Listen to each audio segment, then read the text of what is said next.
నీలుడు సర్వసైన్యాధిపతి కొన్ని కోట్ల వానరాలతో బయలుదేరాలి. కాబట్టి రాముడు ఏం చెప్తా అంటే, నీలా నువ్వు ముందు 1,00,000 మంది వానరులతో ముందు వెళ్తూ ఇంతమందిని కూర్చోవడానికి ఎక్కడ ప్లేస్ సరిపోతుంది, ఇంతమంది భోజనం చేయాలంటే ఎక్కడ ప్లేస్ సరిపోతుంది, ఇంతమంది మంచినీళ్ళు తాగాలంటే ఎక్కడ సరస్సు దొరుకుతుంది, ఇవన్నీ చూడు, ఇవన్నీ నువ్వు చూసి పెడుతూ ఉండని రాముడు చెప్తాడు. రాముడే ముహూర్తం నిర్ణయిస్తాడు, వీళ్ళందరూ బయలుదేరుతారు. నీలుడు అలా తీసుకుంటూ వస్తాడు. ఎందుకంటే ఎక్కడా విషం జోలికి మనం వెళ్ళకూడదు, విషం లాంటిది ఏది మనకు తగలకూడదు అని జాగ్రత్త పడుతూ వాళ్ళందరూ ముందుకు వస్తారు. అలా ముందుకు వచ్చిన తర్వాత రాముడు వాళ్ళు ఈ సముద్ర తీరం దాకా వస్తారు. సముద్ర తీరంలో వచ్చాక రాముడు దారి అడుగుతాడు. 3 రోజులు సముద్రుడు ఒప్పుకోకపోతే బాణం తీస్తాడు. సముద్రుడు అప్పుడు వచ్చి నల్లనీళ్ళ ద్వారా నువ్వు వారధి కట్టించుకో అంటాడు.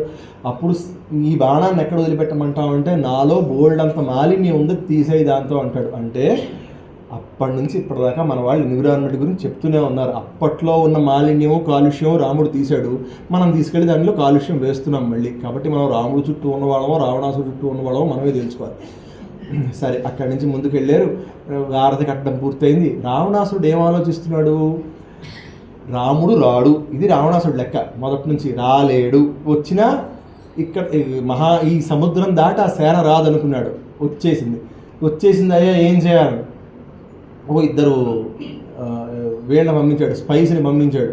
వాళ్ళు వీళ్ళకి దొరికిపోయారు. ఈ లోపల ఈ సముద్రం యువతలొడ్లో ఉన్నప్పుడే, అంటే వీళ్ళకి సముద్రం దాటకుండా ఉన్నప్పుడే అక్కడ రావణుడు ఇంత సైన్యం వచ్చింది కదా అని ఒక వార్ క్యాబినెట్ మీటింగ్ ఒకటి పెట్టాడు అనమాట. ఆయన యుద్ధం తాలూకు ఏమంటారు, యుద్ధ సైన్యాన్ని చూసుకునే వాళ్ళందరినీ పెడితే విభీషణుడు కూడా వచ్చి, అప్పుడు రావణాసుడు మనం యుద్ధానికి వెళ్ళాలి, మీరు అందరూ సిద్ధపడాలంటే ఇది మన దేశం మీదకి వచ్చిన ముప్పు అంటే, అప్పుడు విభీషణుడు అడుగుతాడు, మమ్మల్ని అడిగే చేసేవా సీతాపహరణం? పోనీ ఇప్పుడైనా మేము సీతను వెనక్కి ఇచ్చి పంపించేయమంటే నువ్వు ఒప్పుకుంటావా? ఇవేవీ చేయకుండా ఇప్పుడు మన దేశం మీదకి యుద్ధం వచ్చింది, మన ప్రాంతం మీదకి యుద్ధం వచ్చింది అంటే ఇది ఎలా కుదురుతుంది అంటే, చంపేస్తానంటాడు. విభీషణుడికి ఆయనకి మాట పెరుగుతూ వెళ్ళిపోతాడు. విచిత్రం అండి, మన కుంభకర్ణుడి గురించి చెప్పరు కానీ కుంభకర్ణుడు కూడా ఇదే చెప్తాడు రావణాసుడికి. రావణాసుడికి వద్దు వద్దు వద్దు, పరస్త్రీ చెయ్యి వేసేవా కాలిపోతావు, మనకి ఎందుకురా నాయన ఇదంతా అంటే లేదు. సరే, కుంభకర్ణుడు వెళ్ళి పడుకుంటాడు. విభీషణుడు వస్తాడు. విభీషణుడు శరణాగతి చేస్తాడు. రాముడుతో పాటు విభీషణుడు కూడా యుద్ధానికి ఇప్పుడు వస్తాడు. వచ్చిన తర్వాత ఒక ఇద్దరిని పంపిస్తాడు. మీరు వెళ్ళి ఎంతమంది వానరులు ఉన్నారో చూడండి అంటే, వాళ్ళు చాలా తెలివిగా ప్రవర్తిస్తున్నాం అనుకుని విభీషణుడికి ఆంజనేయుడికి దొరికిపోయాక వాళ్ళని తీసుకెళ్ళి రావణుడి ముందు చూపిస్తే, వాళ్ళని కొట్టడం తిట్టడం గట్రా చేయకండి, ఎంతమంది ఉన్నారో లెక్క పెట్టుకోండి అంటాడు. ఒకటి పక్కన 23 సున్నాలు పెడితే ఎంత నెంబర్ వస్తుందో అంతమంది సైన్యమే ఉంది రాముడి దగ్గర. అంతమంది వానరులు వచ్చారు. అంటే సుగ్రీవుడు అంతమందిని పట్టుకొచ్చాడు ఆ యుద్ధానికి. ఇంతమంది ఉన్నారు. సరే, మనకి సినిమాల్లో ఏదో రావణాసురుడే వచ్చి ముహూర్తం పెట్టాడని అదంతా అబద్ధం. వీళ్ళు చక్కగా 4 వైపులా 4 వైపుల నుంచి నగరాన్ని ముట్టడిస్తారు. నగరానికి 4 గేట్లు ఉంటాయి. తూర్పు గేటు దగ్గర నీలుడిని పెడతారు. అంటే అటు నుంచి సైన్యం వస్తే నీలుడు వాళ్ళని ఆపి యుద్ధం చేయాలి. దక్షిణం వైపు నుంచి ఎవరైనా వస్తే అక్కడ స్వామి హనుమంటారు. పశ్చిమం వైపు స్వామి హనుమంటారు. దక్షిణం వైపు విభీషణుడు, సుగ్రీవుడు వీళ్ళందరూ ఉంటారు. సమస్త బలంతో ప్రధానమైన ఉత్తర ద్వారం దగ్గర, ఎందుకంటే అది రాజుగారు బయటకు వచ్చే దారి కాబట్టి, రావణాసుడు అక్కడి నుంచి వస్తాడని తెలుసు కాబట్టి అక్కడ శ్రీరామచంద్రమూర్తి స్వయంగా లక్ష్మణుడితో ఉంటాడు. ఇలా ప్లాన్ చేస్తారు. యుద్ధం ప్రారంభమవుతుంది. మొదట వస్తాడు. అందరికంటే ముందు మేఘనాథుడు వచ్చి 2 నాగబాణాలు వేసి అందరూ సర్పాలు చుట్టుకుపోయేలా చేస్తాడు. గరుత్మంతుడు వచ్చి రాముడి వాళ్ళందరూ విడిపిస్తారు. ఇదంతా మీకు తెలిసిందే. ఆ తర్వాత మళ్ళీ రెండోసారి యుద్ధం ప్రారంభమయ్యాక మొట్టమొదట ధూమ్రాక్షుడు అనొకడిని పంపిస్తారు. అతను పశ్చిమ ద్వారంలోంచి వస్తాడు, ఆంజనేయుడి చేతిలో వెళ్ళిపోతాడు ఆయన. తర్వాత ప్రహస్తుడు వస్తాడు, తూర్పు ద్వారంలోంచి ఆయన పోతాడు. అకంపనుడు వస్తాడు, దక్షిణ ద్వారం నుంచి ఆయన వెళ్ళిపోతాడు. ఇలా ప్రధాన సేనాధిపతులందరూ పడిపోతున్నప్పుడు రావణాసురుడు స్వయంగా తన మూల బలాలను తీసుకుని వస్తాడు ఓ రోజు బయటికి. ఆ రోజు వానరులందరికీ ఒక విషయం అర్థం, ఏదో మనకి పేరు రావాలని రాముడు మన పట్టుకొచ్చాడు రా, రాముడు ఒక్కడే. ఎదురుకుండా రావణాసురుడి తాలూకా మూల బలము అంటే ద మోస్ట్ ఫెరోషియస్ ఆర్మీ, అది పడిపోతే కోట పడిపోయినట్టే. అలాంటి దాంతో వస్తాడు రావణాసురుడు, వచ్చి కొట్టి పారేద్దామని. ఆ మొత్తం సైన్యం అంతా ఎక్కడ కదులుతున్నాడో రాముడు తెలియదు, ఎప్పుడు బాణం వేస్తున్నాడో తెలియదు, ఎవడు ఎగిరిపోతున్నాడో తెలియదు. ఈ చుట్టుపక్కల వానరులందరూ అప్పుడు బాబు వాడు మనం చంపేస్తే చంపేది, ఇలాంటి యుద్ధం మళ్ళీ మనం చూడలేము, కాబట్టి యుద్ధం ఆపేసి మనం చూద్దామని చూస్తూ ఉంటారు. ఆ ఒక 40-50 నిమిషాల్లో రాముడు చేసిన యుద్ధం చూసి రావణాసురుడు కూడా మూర్ఛపోయి ఇదేం యుద్ధం రా నాయన అని ఆ రోజుకి ఆయన వెనక్కి వెళ్ళవలసి వస్తుంది. అప్పుడు మళ్ళీ రావణాసురుడు వెళ్ళి ఇలా కాదు అని చెప్పి మన కుంభకర్ణుని లేపి, కుంభకర్ణ నువ్వు వెళ్ళాలి యుద్ధానికంటే, ఆ కుంభకర్ణుని ఎలా లేపారో మీ అందరికీ చిన్నప్పటి నుంచి బోల్డ్ చోట్ల చూసే ఉంటారు. మళ్ళీ చెప్పను, సమయం ఎప్పటికీ ఎక్కువైపోయింది. అది ఎక్కువసేపు చెప్తే తొందరగా భోజనం చేయాలనిపిస్తుంది కూడా. అందుకని ఆ కుంభకర్ణుడు వచ్చాడు. ఆ కుంభకర్ణుని మళ్ళీ ఎలాగో యుద్ధానికి పంపిస్తారు. కుంభకర్ణుడు బయలుదేరి వస్తాడు. అంత పెద్దగా యుద్ధానికి వస్తున్న కుంభకర్ణుడు చూసి వానరులందరూ పారిపోవడం మొదలు పెడతారు. విభీషణుని అడుగుతాడు రాముడు, ఎవడు ఈయన అని. అయ్యా మా సోదరుడే అంటే, ఇతను మనిషిని చెప్పకండి, ఇది లివింగ్ బీయింగ్ అని చెప్పకండి, ఇదో యంత్రం అని చెప్పండి. అంటే అప్పట్లోనే మన దగ్గర అలాంటి యుద్ధ యంత్రాలు ఉన్నాయి, ఇది యంత్రం అని చెప్పండి, లేకపోతే మన వాళ్ళు యుద్ధం చేయరు అంటే వస్తూ ఉంటాడు. కుంభకర్ణుడు దొరికిన వాళ్ళు దొరికినట్టు లోట్లో వేసుకున్నాడు ఆయన. అప్పుడు రాముడు చూసి ఇంకా నేనే యుద్ధానికి వస్తాను ఇంతో అని చెప్పి 2 చేతుల్ని ఖండించి, ముందు ఖండిస్తాడు, తర్వాత కాళ్ళు కొట్టేస్తాడు. అయినా కుంభకర్ణుడు చచ్చిపోకపోతే ఆయన తలని ఆయన శిరస్సుని ఖండించి పడేస్తాడు. అక్కడితో కుంభకర్ణుడి వధ అవుతుంది. కుంభకర్ణుడి తర్వాత అసలు మనం రామాయణం ఎప్పుడైనా చదివితే మనకి ఎప్పుడు భయం వేసేది ఏంటంటే, ఈ మనిషి వస్తాడా చావడానికి. మేఘనాథుడు అని, మేఘనాథుడు యుద్ధం మామూలుగా ఉండదండి. ఎంత ఏడిపించుకు తింటాడో ఆ యుద్ధంలో మేఘనాథుడు, చంపుకు తింటాడు రాముడి మాత్రం. కదబడ్డు ఓ నిమిషానికి మాయా సీతని పట్టుకొస్తాడు, ఆవిడ తల నరికేస్తాడు. వీళ్ళందరూ బాహాకారాలు చేస్తూ ఏడుస్తూ ఉంటారు. వీళ్ళందరూ మూర్చిపోతే పైనుంచి విమానంలో సీతమ్మని పట్టుకొని చూడు మేము అందరినీ చంపేసే ఉంటాడు. ఈ లోపల రావణాసురుడు రాముడి తల్లాంటి తోటి మాయగా సృష్టించి సీతకు చూపెడతాడు. అబ్బో చాలా కథ నడుపుతారు వాళ్ళందరూ అక్కడ. కాకపోతే సత్యం అనే లైట్ ముందు ఎన్ని పురుగులు వచ్చి దాని పడినా ఆ లైట్కి ఏమవదు, పురుగులే కాల్సి వస్తూ ఉంటాయి. అలా అంతా అయిన తర్వాత ఈ మేఘనాథుడితో యుద్ధము. ఇంకా ఈ మేఘనాథుడిని మనం ఓడించలేమా అంటున్నప్పుడు ఈ నికుంభిల అన్న యజ్ఞం చేసి కనుక మళ్ళీ వెనక్కి వచ్చాడో మనం ఇతన్ని ఆపలేమయ్యా అంటే, అప్పుడు సరే అని చెప్పి ఈ మేఘనాథుడిని చంపడం కోసం అని చెప్పి ఆ నికుంభిల యజ్ఞం దగ్గరికి వెళ్ళి, అప్పటికే ఒకసారి సంజీవిని పర్వతం తేవడం కూడా అయిపోతుంది.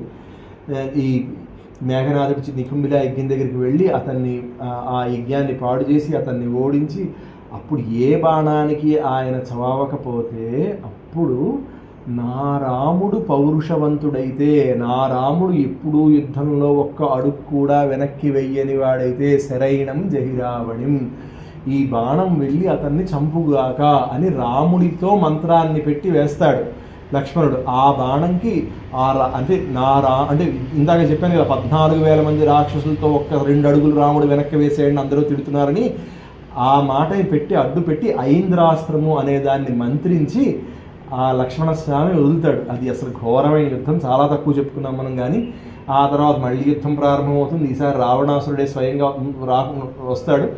మళ్ళీ ఆ యుద్ధంలోనే కావాలి మనకి ఈయన శక్తిని విసిరితే హనుమంతుడు వెళ్ళి మళ్ళీ ఆ సంజీవని పర్వతం తీసుకురావాల్సి వస్తుంది. మళ్ళీ లక్ష్మణుడు లేచి నించుంటాడు. ఇదంతా జరిగిన తర్వాత ఇంకా చివరిగా రామరావణ యుద్ధం మళ్ళీ చివరిగా ప్రారంభమవుతుంది. వాల్మీకి మహర్షి ఇక్కడ దాకా ఒక 70-80 సర్గాల దగ్గరగా ఈ కథ అంతా చెప్తారు మనకి. మైరావణుడు రామాయణంలో కనబడ్డు మనకి, కానీ పురాణాల ప్రకారం కొన్నిట్లో మనకి చెప్తారు. కానీ ఈ వాస్తవమైన రామాయణంలో ఇది కనబడదు. ఇంకొకటి ఏంటంటే, ఈ బుద్ధిర్ బలం అని చెప్పాను కదా ఆంజనేయ స్వామిది, శక్తితో లక్ష్మణుడిని కొట్టిన తర్వాత లక్ష్మణుడిని తీసుకెళ్ళిపోదాం అనుకుంటాడు రావణాసురుడు. ఆంజనేయుడు వచ్చి ఒక దెబ్బ రావణాసుడు ఎత్తలేకపోతున్నాడు లక్ష్మణుడిని. ఆంజనేయుడు వచ్చి గుండెల మీద ఒక దెబ్బ కొడితే రక్తం కక్కుకొని ముక్కుల్లోంచి వచ్చి రావణాసురుడు మూర్చిపోతాడు. బలం అంటే ఆంజనేయుడు బలం ఏదో ఈ వీళ్ళని కొట్టడం వాళ్ళని కొట్టడం కాదు, ఆ రావణాసురుని కొడితే వాడికే పరిస్థితి అలా ఉంది. మరి భూత పిశాచి నికటన హేమంటే మనం ఎందుకు నమ్మకూడదు? నమ్మాలి, తప్పదు. అదే ఆంజనేయుడి గురించి మనం చెప్పినప్పుడు మనం వినాలి, నమ్మాలి. అది సరే. అది అయిన తర్వాత ఈ రావణాసురుడు మరోసారి తన బలాలన్నింటినీ పంపిస్తాడు. దేవాంతకుడు, నరాంతకుడు, మంచి పేర్లు పెట్టుకున్నాడు ఆయన పిల్లలందరికీ. వాళ్ళందరూ ఆయన కుమారులే. అతికాయుడు అంటే బాగా లావుగా ఉన్నవాడు అతికాయుడు. ఇలా వీళ్ళందరూ యుద్ధానికి వస్తారు. మళ్ళీ వాళ్ళెవరిని మామూలు వాళ్ళు చంపలేకపోతే నరాంతకుడిని హనుమంతుడు వారు చంపితే దేవాంతక నరాంతకులు ఇద్దరు ఆంజనేయుడు చంద్రుని వెళ్ళిపోతారు అనుకుంటాను. అతికాయుని మాత్రం రాముడు చంపుతాడు. త్రిశూరుడిని కాబట్టి లక్ష్మణుడు చంపుతాడు. ఇలా మొత్తం యుద్ధం నడుస్తుంది. ఇంకా అంతా అయిపోయింది, అందరూ పోయారు అని తెలిసిన తర్వాత చివరిగా లాస్ట్ ఎఫర్ట్లో మళ్ళీ రావణాసురుడు వస్తాడు. ఈ రావణాసుడు మళ్ళీ యుద్ధానికి వస్తున్నప్పుడు రాముడికి రథం లేదు అని చెప్పి దేవతలు ఇంద్రుడి ద్వారా మాతలి అనే అతని ద్వారా అతని సారథ్యంలో గొప్ప రథాన్ని పంపిస్తారు. ఆ రథం మీదకి అధిరూఢుడై రాముడు నిలబడతాడు. ఇంకా గగనం ఇంతవరకు మనకి ఏవేవో చెప్తారు, కానీ ఇంకా ఈ యుద్ధాన్ని చెప్పడానికి ఉపమానాలు దొరక్క, మెటాఫర్లు సిమిలీలు దొరక్క గగనం గగనాకారం, ఆకాశం లాంటిది ఆకాశమే, మరొకటి లేదుగా. సాగరం సాగరోపమం, సముద్రం అంటే సముద్రమే. రామరావణయోర్ యుద్ధం రామరావణయోర్ యుద్ధం, దాన్ని ఇంకోటితో పోల్చడానికి లేదయా. రామరావణ యుద్ధం ఇద్దరు అద్భుతమైన యుద్ధం చేస్తారు. కొన్ని రోజుల పాటు, దాదాపు 7-8 రోజుల పాటు ఆ యుద్ధం నడుస్తుంది. ఇంకా చివరి రోజున రాముడు అప్పుడు ఇంకెంతసేపు అయ్యా, నీకైతే ఆటగా ఉంది కానీ చూడలేకపోతున్నావు అని వీళ్ళందరూ అంటుంటే ఎలా ఈ యుద్ధంలో నేను గెలవాలనుకుంటున్నప్పుడు అప్పుడు రాముడి దగ్గరికి అగస్త్య మహాముని వచ్చి ఆదిత్య హృదయాన్ని చెప్తే, ఆ ఆదిత్య హృదయాన్ని చేసి రాముడు మరి పరమహర్షంతో ఎప్పుడు రావణాసుడు యుద్ధానికి వస్తాడా అని చూస్తూ ఉంటే, అప్పుడు రావణాసుడు యుద్ధానికి వచ్చినప్పుడు ఏదో ఆయన బాణం వేసాడని, అది కిందకి వెళ్ళిందని, ఆ కడుపులో ఉన్న అమృత కుంభాన్ని కొట్టిందని, ఇవేవో రకరకాలు ఉన్నాయి, కానీ వాస్తవానికి ఆయన బ్రహ్మాస్త్రం వేశాడు. దానికి రావణాసుడు చనిపోయాడు అన్నమాట మనకు తెలుస్తుంది. కాబట్టి ఆ విధంగా రావణాసుడి వధ అవుతుంది. రావణాసుడి వధ అవగానే పరిగెట్టుకుంటూ స్త్రీలందరూ వస్తారు. వాళ్ళందరి బాధపడుతూ ఏడుస్తారు. రామాయణంలో ఈ ఘట్టము, భారతంలో స్త్రీ పర్వము, రెండిట్లోని మనము ఈ వీరులందరి భార్యల తాలూకు విలాపం చూస్తాం, వాళ్ళు పడే బాధ చూస్తాం. అది అయిన తర్వాత విభీషణుడు ఏడవడం మొదలు పెడతాడు బాధపడుతూ. రాముడు అతన్ని ఊరడింపజేస్తాడు. ఈ లోపల మండోదరీదేవి అక్కడికి వస్తుంది. ఆవిడొచ్చి అందరినీ చూసి అంటుంది, ఇక్కడ ఉన్న వాళ్ళందరూ అబద్ధం చెప్తున్నారయ్యా.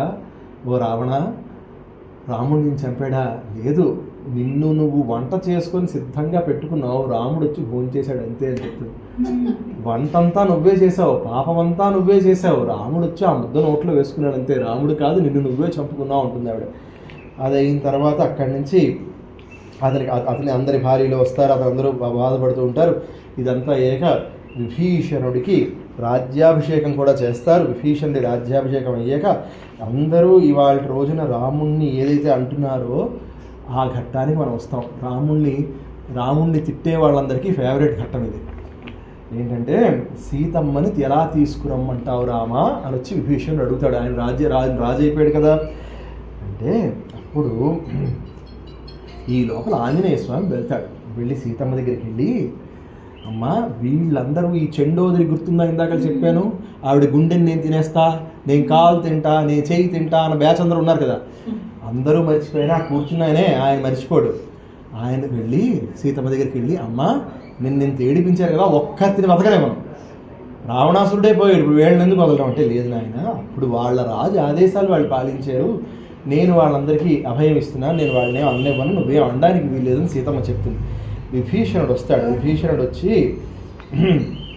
అప్పుడు విభీషణుడు అంటాడు, నేను ఎలా, ఇంకొక 5 నిమిషాలండి, ఒక 5 నిమిషాల్లో మనం పూర్తి చేసుకుంటాం. విభీషణుడు అంటాడు, అమ్మ రామ ఎలా తీసుకురమ్మంటావంటే, కొత్త వధువుని పెళ్లికి ఎలా తీసుకొస్తారో, పెళ్లి కూతుర్ని చేసాక పెళ్లి మండపంలోకి అమ్మాయిని ఎలా పట్టుకొస్తారో అంత అందంగా అలంకరించగలిగితే అలంకరించి సీతమ్మని తీసుకురండి అంటాడు రాముడు. అనేసరికి విభీషణుడికి దొరికింది అవకాశం. వెంటనే తన భార్యకి పిల్లలకి అందరికీ చెప్తాడు, మీరు సీతమ్మని అందంగా తయారు చేయండి అంటారు. లంకలో దొరికిన ఆభరణాలన్నీ పట్టుకొస్తారు, అన్నీ నీట్గా పెడతారు, అందంగా సీతమ్మ తయారవుతారు. ఆ సీతమ్మని తీసుకొస్తూ ఉంటే ఈ వానరులే ముఖం తిప్పుకోలేకపోతారు ఆ అందాన్ని చూసి. ఏం అందగత్తిరా, ఇంత అందగత్తినా రావణాసుడు పట్టుకెళ్ళాడు, ఇన్నాళ్ళు మనకు తెలియదురా అని వీళ్ళందరూ అనుకుంటూ ఉంటారు. అనుకుంటున్న తర్వాత 118వ సర్గ అండి, 118వ సర్గకు వచ్చాక అక్కడ సీతమ్మతో రాముడు అంటాడు, వచ్చి రాముడు సీతమ్మ ఎదురుగుండా నిలబడితే అంటాడు, అమ్మ నేను నా కర్తవ్య ప్రకారము నీకు ఈ చెరసాల నుంచి విముక్తి కలిగించాలి, అది నేను చేశాను. కాబట్టి మన ఇద్దరము ఇన్నాళ్ళు దూరంగా ఉండాలి అన్నది విధి విలాసము. అలాగే ఈ వాయుసుదుడు ఇవన్నీ చేసిన ఘనకార్యాలు ఇవన్నీ ఎంతో గొప్పవి. మేమందరం, ఈ సుగ్రీవుడు, ఈ లక్ష్మణుడు, వీళ్ళందరూ పడ్డ శ్రమకి ఫలితం దక్కింది. కాబట్టి ఇక్కడ ఈ శ్లోకాలు జాగ్రత్తగా వినండి. ఆయన ఏమంటున్నాడంటే, అప్పటికి రాముడిని తిట్టే వాళ్ళందరూ ఈ శ్లోకాలు ముందు జాగ్రత్తగా వినాలి. ఆ తర్వాత రాముడు ఏం చెప్పాడని మనకు అర్థమవుతుంది. రక్షతాతు మయా వృత్తం అపవాదం చ సర్వశః ప్రఖ్యాతస్యాత్మవంశ్యం స్యాన్యంగ్యం పరిరక్షిత ప్రాప్త చారిత్ర సందేహ మమ ప్రతిముఖే స్థిత దీపో నేత్రా తురస్యేవ ప్రతికూలాసి మే దృఢం. రాముడు అప్పటిదాకా సీతమ్మని చూడడు, కిందకి తలపెట్టి మాట్లాడుతున్నాడు. అది ఆవిడికి బాధగా ఉంది, నన్ను ఎందుకు చూడటం లేదు అని. దానికి ఇప్పుడు ఆన్సర్ చెప్తున్నాడు. కంటికి ఇన్ఫెక్షన్ వచ్చిన రోగి దీపాన్ని ఎలా చూడలేడో, కంటి వ్యాధి వచ్చిన వాడికి దీపం చూడలేడు, కళ్ళు మండుతాయి మనకు, అవునా కదా? అలా నేను నిన్ను చూడలేకపోతున్నాను అంటే ఇక్కడ దీపం ఎవరు? సీతమ్మ. కంటికి దెబ్బ వచ్చిన వాళ్ళు ఎవరు అంటే నింద ఎవరి మీద వేసుకున్నాడు ఆయన? అది కాబట్టి ఆయన ఎక్కడ నువ్వు తప్పు చేసావని అనలేదు, లోకోపవాదానికి భయపడుతున్నాను అని మాత్రమే అన్నాడు. ఎందుకంటే ఇలా మనం వెనక్కి వెళ్తే అంటే అక్కడ లోకోపవాదం అన్న మాట కూడా అనలేదు. ఇక్కడ ఏమంటా అంటే ఇంకో మాట ఏమన్నా అంటే ఎక్కడా రాముడు నువ్వు అగ్ని ప్రవేశం చెయ్యని చెప్పలేదు. రాముడు ఏమంటాడంటే జానకి ఈ దిశలలో అంటే పైన కింద 4 దిక్కులు 4 మూలలు, నువ్వు ఎక్కడికి వెళ్ళి ఉన్నావు అనుకుంటే అక్కడికి వెళ్ళి ఉండు, నేను అనుమతిస్తున్నాను, నువ్వు వెళ్ళి ఉండు, నేను తీసుకెళ్ళలేను అని మాత్రం అన్నాడు. అంటే ఇంకా ఏమంటాడంటే నువ్వు కావాలంటే సుగ్రీవుడు, లక్ష్మణుడు, భరతుడు ఈ ముగ్గురు నాకు పుత్ర సమానుడు, నా కొడుకులు లాంటి వాళ్ళు.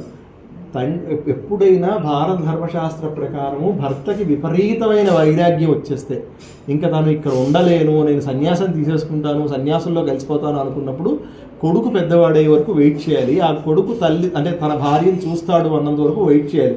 అప్పుడు వాడికి అప్పచెప్పి నువ్వు మీ అమ్మని జాగ్రత్తగా చూడరా అని చెప్పి అప్పుడు ఈయన వెళ్ళాలి. ఆ పరిస్థితి చెప్తున్నాడు ఇప్పుడు రాముడు, నేను వెళ్ళిపోతాను, నువ్వు ఎక్కడ కావాలంటే అక్కడ ఉండొచ్చు అని అనేసరికి సీతాదేవి ఇప్పటిదాకా రాముడి నోటంటే మొదటిసారి ఇంత అపరుషమైన వాక్యాలు విన్నాం. ఆవిడంది రాముడు లోకోపవాద భీతితో ఆయన మాట్లాడుతూ ఉంటే ఆవిడకి అర్థమైపోయింది రాముడు దేనికి భయపడుతున్నాడు. అందుకే ఆవిడ అంది ఈయన లోకోపవాదానికి భయపడుతున్నాడు, ఎందుకంటే ఆవిడకంటే ఆయన గురించి ఎవరికి తెలియదు కదండి, ఆవిడకి అందరికన్నా ఎక్కువ తెలుసు కదా. కాబట్టి ఆవిడేమందంటే నువ్వు ఒక చిన్న మనిషి తన భార్యతో మాట్లాడితే, ఒక నిమ్మరస్ లేనివాడు, తెలివితేటలు లేనివాడు, బుర్ర లేనివాడు భార్యతో ఎలా మాట్లాడితే ఎలా ఉంటుందో నువ్వు అలా మాట్లాడుతున్నావయ్యా, నా పాతివ్రత్యం మీద ఆనా, నన్ను నమ్ము అని చెప్పింది ఆవిడ. అని నువ్వు ఇలా స్త్రీ జాతినే శంకిస్తున్నావా? కాదు, నా హృదయం ఎప్పుడూ నీ దగ్గరే ఉంది, సదాచారం తెలిసిన దాన్ని, సత్ప్రవర్తన ఏంటో నాకు తెలుసు, నీ మీద నాకు భక్తి విశ్వాసాలు ఒక క్షణం వరకు కూడా పోలేదయ్యా అని అంటూ లక్ష్మణ చితిపేర్చు అన్నాడు. ఎవరిచ్చారు ఆర్డరు? లక్ష్మణుణ్ణి ఆంజనేయుణ్ణి చితి పేర్చమని ఆవిడ ఆర్డర్ ఇచ్చింది. ఇస్తే ఏడుస్తూ లక్ష్మణుడు ఆంజనేయుడు ఆ చితిని అక్కడ తయారు చేస్తే ఆవిడ అందులోకి దూకితే అప్పుడు అగ్నిదేవుడు లోపల నుంచి వచ్చి ఆవిడ పవిత్రురాలు అని చెప్పాక అగ్నిదేవుడు ఒక్కడు రాడు, బ్రహ్మాది దేవతలు వస్తారు, దశరథుడు మళ్ళీ వస్తాడు, వీళ్ళందరూ వచ్చి రామా ఎంత గొప్ప కార్యాలు చేసావు నువ్వు, ఇదంతా ఏమిటంటే అప్పుడు రాముడు కూడా చెప్తాడు, నేను వెనక్కి వెళ్ళగానే చేయవలసిన పని ఏమిటి, సింహాసనం ఎక్కి పరిపాలన చేయాలి. రేపు పొద్దున్న ఎవడైనా ఏముందయ్యా స్త్రీ మీద కామం మొదలుపెట్టలేకపోయాడు, ఆవిడ ఎక్కడికో వెళ్ళున్నా మళ్ళీ వెనక్కి తెచ్చుకున్నాడు అనో మాట అంటే, రాజుగారి మీద అపవాదం వస్తే నేను రాజారాముడిగా దెబ్బతింటాను కదా అని చెప్పాక వాళ్ళందరూ చక్కగా కలిసి, మీకు ఇప్పటిదాకా అర్థమైంది కదా సీతమ్మ ఎలాంటి ప్రశ్నలు వేస్తుందో, కాబట్టి మనెవరం సీతమ్మ తరఫున వకాలతా పుచ్చుకొని రాముడు భాండాలు వేయక్కలేదు. ఆవిడ క్వశ్చన్లు ఆవిడ ఇప్పటికే వేస్తూనే ఉంటారు కూడా, ఆవిడ వదలదు. ఎందుకంటే మీకు నిజమండి, రామదాస స్వామి వారికి కూడా రాముడు దర్శనం ఇవ్వకుండా ముందు నిజాం ప్రభువుకు దర్శనం ఇస్తాడు కదా, అప్పుడు కూడా మనకు సినిమాల్లో చూపించరు కానీ సీతమ్మ నిలదీసి అడుగుతుంది, నీ కోసం ఇన్ని పాటలు రాసిన రామదాసుకి దర్శనం ఇవ్వా, ముందు వెళ్ళి తానీషాకి దర్శనం ఇస్తావా, నువ్వెవరు అంటుంది. అంటే కాదమ్మా, ఆయన గత జన్మలో 1,00,000 సార్లు ఎంతో ఒక కౌంట్ ఉంటుంది, అన్ని శివాభిషేకాలు చేస్తే తర్వాత జన్మలో రామదర్శనం అని ఉంటుంది, ఆ కౌంట్ ఆయన గత జన్మలో పూర్తి చేశాడు, స్త్రీలోలత్వం మాంసాహార భక్షణం మానలేకపోయాడు, ఆ 2 ఉన్నాయి కాబట్టి ఇప్పుడు అందులో పుట్టాడు, ఆ ముస్లిం దాంట్లో పుట్టాడు, అయిపోయింది, ఇప్పుడు ఆ కర్మ పూర్తి అయిపోయింది, నేను వెళ్ళి కనపడాలి కనబడుతున్నాను చెప్పుకుంటాడు ఆయన సంజయ్షి. కాబట్టి మనమెవరం ఆవిడ తరఫున వకాలతాలు పుచ్చుకొని ఆయన తిట్టక్కర్లేదు, ఆయన తిడితే ఆవిడకి ఎక్కువ కోపం వస్తుంది, వాళ్ళిద్దరి మధ్య సరైన అండర్స్టాండింగ్ ఉంది, మనం దూరకూడదు అందులోకి అని మనం తెలుసుకుంటూ అప్పుడు ఇదంతా అయ్యాక అప్పుడు చక్కగా పుష్పక విమానం మీద వీళ్ళందరూ ఎక్కుతారు. ఆ పుష్పక విమానం మీద ఎక్కేకమ్మా ఎవరైనా ఆరతి పట్టుకొచ్చి ఆరతి ఇవ్వండి ఎవరైనా. మరి ఆ పుష్పక విమానం మీద అందరూ చక్కగా బయలుదేరి వెనక్కి వచ్చాక భరద్వాజాశ్రమానికి వచ్చి జటలు కట్ చేసుకొని అక్కడికి చక్కగా భరద్వాజాశ్రమానికి వచ్చారు. ఒక్క నిమిషం అమ్మ, 2 నిమిషాలు పూర్తయిపోతుంది.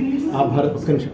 భరద్వాజాశ్రమానికి అందరూ వచ్చిన తర్వాత జటలన్నీ కట్ చేసుకున్న తర్వాత అక్కడి నుంచి నందిగ్రామం వెళ్ళి భరతుడిని కలిసి భరతశత్రుఘ్నులతో కలిసి ఎవరెవరిని ఎవరు పిలవాలో చెప్తే అప్పుడు చక్కగా హనుమంతుడు వెళ్ళి గుహుణ్ణి పిలుస్తాడు. ఆ తర్వాత నాకు అన్ని సముద్రాల్లోంచి నీళ్లు కావాలి అని మనుషుల్ని పంపిస్తాను పట్టాభిషేకానికి అంటాడు రాముడు. సుగ్రీవుడు నేనుంటూ ఉండగా మళ్ళీ మనుషుల్ని పంపించడం దేనికి, మా వాళ్ళకి చెప్తే 2 నిమిషాల్లో పట్టుకొస్తారంటే ఆ వానరులకు చెప్తే వాళ్ళు ప్రపంచంలో ఎన్ని నదులు ఉన్నాయో వీళ్ళు ప్రపంచమంతా ఎగిరి, వానరులు కదండి ఉత్సాహం వస్తే అలాగే ఉంటుంది, ప్రపంచంలో ఎన్ని నదులు ఉన్నాయో అన్ని నదుల నుంచి నీళ్లు పట్టుకొస్తారు, ప్రపంచంలో ఎన్ని తీర్థాలు ఉన్నాయో అక్కడి నుంచి ఆ పుష్కరం నుంచి నీళ్లు పట్టుకొస్తారు, ఎన్ని సముద్రాలు ఉన్నాయో అక్కడి నుంచి నీళ్లు పట్టుకొస్తారు. అవన్నీ పట్టుకొచ్చి వాటితో రాముడికి చక్కగా అభిషేకం చేసి సీతారాములిద్దరిని కూర్చోబెట్టి వాళ్ళకి అభిషేకం చేసి అప్పుడు చెప్తాడు భరతుడు వచ్చి, ఇదిగో ఈ చక్రం ఎంతవరకు వెళ్తుందో యావత్ ప్రవర్తితే చక్రం. ఈ చక్రం అంటే రథచక్రం ఎక్కడ వరకు వెళ్ళగలదో భూమి మీద, ఈ భూమంతా రామా నీ చేతుల్లో ఉంది, నువ్వు పరిపాలన చెయ్యు. అందుకే మీరు ఎవరైనా కొంచెం న్యూస్లు జాగ్రత్తగా ఫాలో అయ్యే వాళ్ళకి ఇరాకుల్లో ఇరాన్లో రమల్లా ఇలాంటి ఊళ్ళ పేర్లు కనబడుతూ ఉంటాయి. ఎందుకంటే అవన్నీ ఒకప్పుడు ఈ దేశంలో ముక్కలే, అవన్నిటినీ ఒకప్పుడు భారతీయులు పరిపాలించిన ప్రాంతాలే, రాముడి చేతిలో ఉన్న ప్రాంతాలే ఇవన్నీ. కాబట్టి అంత చక్కగా రాముడు పట్టాభిషేకం చేయించుకున్నాడు. వశిష్ఠుడు వామదేవుడు వీళ్ళందరూ వచ్చి జాబాలి కశ్యపుడు అందరూ కలిసి రాముడికి పట్టాభిషేకం చేశారు. ఆ విధంగా సీతారాములిద్దరూ పరిపాలన ప్రారంభించారు. 10 వర్ష సహస్రాణి అంటే 10,000 సంవత్సరాలు, 10 వర్ష శతానిచ అంటే 1000 సంవత్సరాలు, 10 వర్ష శతానిచ 10 × 100,000 11,000 సంవత్సరాలు. రామో రాజ్యం ఉపాసిత్వా, పాలిత్వ కాదు పరిపాలన కాదు, ఆ దాన్నే ఒక ఉపాసనలా రాముడు చేసి ప్రజలందరినీ పరిపాలించాడు. ఆ రామకథ మనం వాళ్ళందరం చెప్పుకున్నాం. ఆ రాముడి కింద ఉన్న రాజ్యంలో ప్రహృష్టో ముదితో లోకః, అందరూ ఎంతో ఆనందంగా ఉన్నారు, ఎవరూ బాధలు పడలేదు. అన్ని సకల జీవ జంతురాశులన్నీ ఆనందంతోనే ఉన్నాయి. కాబట్టి తండ్రి ఉంటూ ఉండగా కొడుకు వెళ్ళిపోలేదు, తండ్రి కొడుక్కి కర్మ చేయవలసిన అవసరం రాలేదు, భార్య ఎప్పుడూ వైధవ్యాన్ని పొందలేదంటే భర్త ఉంటూ ఉండగానే ఆవిడ భర్త చేతుల మీదుగానే వెళ్ళిపోయింది. అలాగా ఎవ్వరికి ఇదం పవిత్రం పాపఘ్నం పుణ్యం వేదైశ్చ సంహితం, ఇది పవిత్రమైనది, పావనమైనది, పుణ్యమైనది. అసలు నెలకి 3 వానలు పడుతూ దుర్భిక్షం అంటే ఏంటో తెలియకుండా రామరాజ్యం నడిచింది. ప్రజలందరూ ఆనందంగా ఉన్నారు. ఎవ్వరూ తలపాగా లేని వ్యక్తి లేడు, అంటే అలంకరణ లేని వ్యక్తి లేడు. మాంగళ్య చిహ్నాలు అంటే బంగారం వస్తువు ఒంటి మీద లేకుండా లేని స్త్రీ లేదు. అంత చక్కగా ఆ రాజ్యం అంతా నడిచింది. రామో రాజ్యం ఉపాసిత్వ బ్రహ్మలోకం ప్రయాస్యతి. ఆ తర్వాత ఆయన బ్రహ్మలోకానికి వెళ్ళాడు. ఇదం పవిత్రం పాపఘ్నం పుణ్యం వేదైశ్చ సంహితం యః పఠేద్ రామచరితం సర్వపాపై విముచ్యతే. ఇంత గొప్పదైన ఈ రామాయణ కావ్యాన్ని, ఈ రామాయణాన్ని, ఈ ఇతిహాసాన్ని ఎవరు చదువుకుంటారో, ఎవరు శ్రద్ధగా వింటారో వారు సకల పాపముల నుండి విముక్తి పొందుతారు అని వాల్మీకి మహర్షి చెప్పిన మాటనే తీసుకుంటూ అందరూ ఒకసారి చేతుల్లో పెట్టండి. ఆయన బలం విష్ణోః ప్రవర్ధతాం, బలం విష్ణోః ప్రవర్ధతాం, బలం విష్ణోః ప్రవర్ధతాం, బలం విష్ణోః ప్రవర్ధతాం, బలం విష్ణోః ప్రవర్ధతాం, బలం విష్ణోః ప్రవర్ధతాం. స్వస్తి ప్రజాభ్యः పరిపాలయంతాం న్యాయేన మార్గేణ మహిమహీషాః గోబ్రాహ్మణేభ్యः సోమస్తు నిత్యం లోకాः సమస్తాः సుఖినో భవంతు. కాలే వర్షతు పర్జన్యః పృథ్వీ సస్యశాలిని దేశోయం క్షోభరహితో బ్రాహ్మణాः సంతు నిర్భయాः అపుత్రాः పుత్రిణः సంతు పుత్రిణः సంతు పౌత్రిణः అధనాः సధనాः సంతు జీవంతు శరదాం శతం. సర్వం శ్రీ రామచంద్ర పరబ్రహ్మణ్యార్పణమస్తు. సర్వం శ్రీ సాయి సింహస్వామి చరణారవిందార్పణమస్తు.